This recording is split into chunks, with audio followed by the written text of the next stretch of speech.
This is from the Gospel of St. John.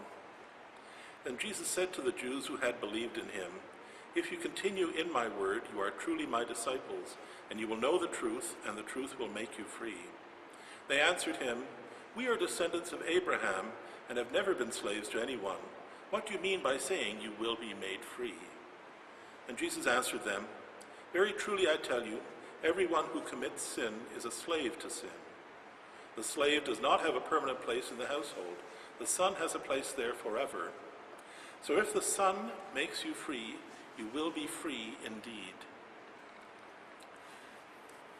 As you approach the sacrament of confirmation, the idea of freedom may not be the first thing that comes to mind. And certainly for the world, most of the things that have to do with our faith are not ideas of freedom.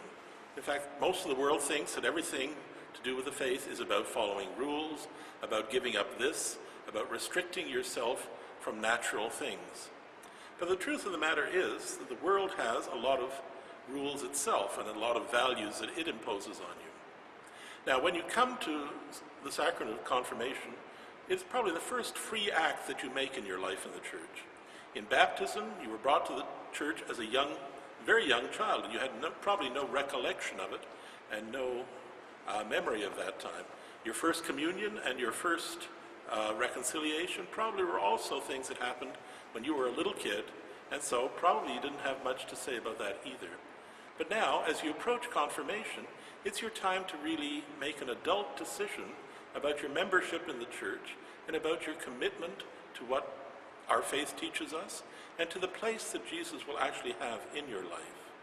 Now, the world will tell you that it gives you unlimited freedom, but the world will also tell you that you're only worthwhile if you look a certain way, you're only worthwhile if certain people have a good opinion of you, you're only good if you have this much money, you're only good if you have that job. And those things aren't really true. The real freedom that Jesus promises us is the right to be whoever we are, free of the world's expectations, free of all of those external opinions. We are free to be the way we are made to be.